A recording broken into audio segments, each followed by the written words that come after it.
केदारनाथ उपचुनाव के रुझान बीजेपी के पक्ष में आने के बाद बीजेपी के कार्यालय में हम अभी मौजूद है। यहाँ पर जश्न का माहौल है। आप पीछे देखेंगे तो बीजेपी के जो नेता हैं वो लगातार अब कार्यालय की ओर आ रहे हैं। जो बीजेपी का प्रदेश कार्यालय है, बड़े नेता, अब थोड़ी देर बाद मुख्यमंत्री यहाँ आएंगे, प्रदेश अध्यक्ष आएंगे और जो बीजेपी के सारे बड़े नेता हैं वो यहाँ पर जश्न की तैयारी कर रहे हैं। जिस तरीके से बीजेपी इससे पहले उत्तराखंड में 2 उपचुनाव हारी थी और उसके बाद प्रतिष्ठा का ये चुनाव माना जा रहा था बीजेपी के लिए, क्योंकि प्रधानमंत्री नरेंद्र मोदी भी लगातार केदारनाथ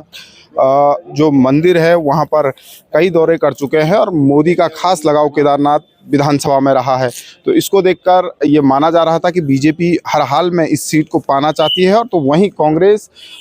तीसरा उपचुनाव जीतकर बढ़त बनाने की कोशिश केदारनाथ में कर रही थी, क्योंकि 2027 का चुनाव भी करीब है। जिस तरीके से बीजेपी के पक्ष में जनता ने अपना प्यार दिया है, जिस तरीके से बीजेपी के पक्ष में केदारनाथ की सीट आई है। अभी हमारे साथ मनवीर चौहान है जो कि बीजेपी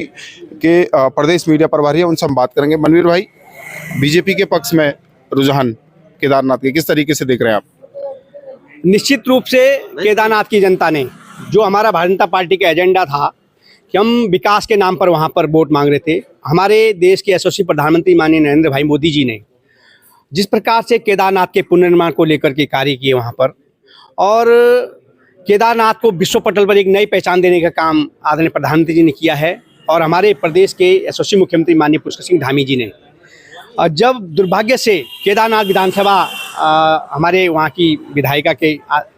अकस्मात निधन से सीट खाली हुई, तो उन्होंने केदारनाथ की जनता से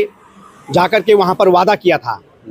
कि जब तक ये सीट रिक्त है तब तक मैं आपके एक विधायक के रूप में आप इस पूरे क्षेत्र की सेवा करूंगा। और उन्होंने इस 3-4 महीने के कार्यकाल के दौरान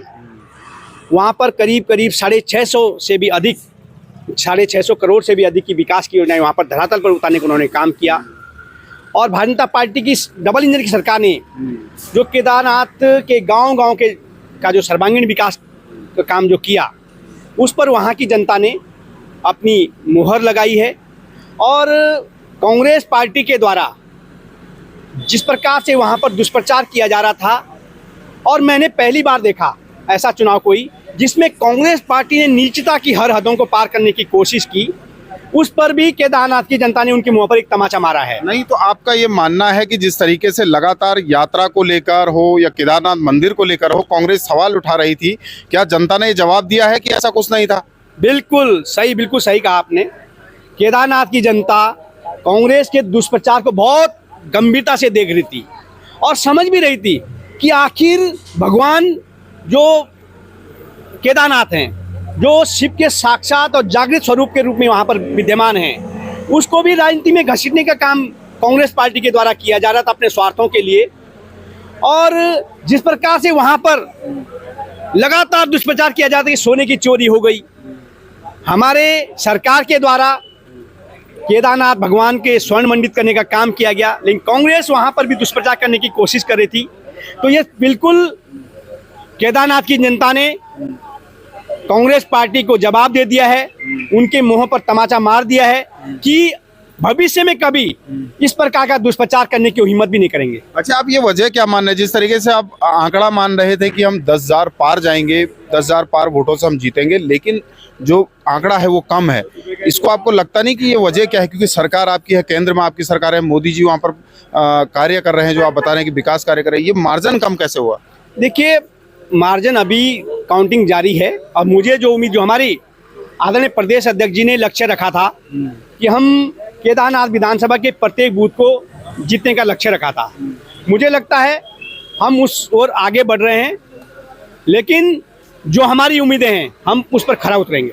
थैंक यू। दैनिक उत्तराखंड से बात करने के लिए तो मनवीर चौहान है हमारे साथ, यानी कि बीजेपी के प्रदेश मीडिया प्रभारी है, और उनका साफ कहना है कि जिस तरीके से जो केदारनाथ की जनता है उसने बीजेपी के पक्ष में मतदान किया है, बीजेपी को अपना आशीर्वाद दिया है, तो उनका मानना है कि जिस तरीके से कांग्रेस लगातार दुष्प्रचार केदारनाथ में कर रही थी, ये वहां की जनता ने जवाब दिया है। हालांकि चिंता का विषय यह है जिस तरीके से बीजेपी कह रही थी कि वो 10,000 से ज़्यादा मतों से वहां पर जीतेंगे,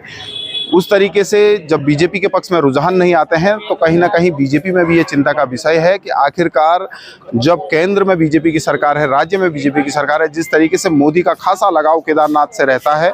तब भी अगर में बीजेपी इतने कम मार्जिन से केदारनाथ जीतती है तो ये बीजेपी के लिए कहीं ना कहीं चिंता का विषय है। वहीं निर्दलीय प्रत्याशी त्रिभुवन सिंह चौहान ने जिस तरीके से प्रदर्शन केदारनाथ विधानसभा में किया है, कहीं ना कहीं आने वाले दिनों में ये भी बीजेपी और कांग्रेस दोनों के लिए चिंता का विषय बन सकता है। देहरादून से दैनिक उत्तराखंड के लिए मनोज चौहान।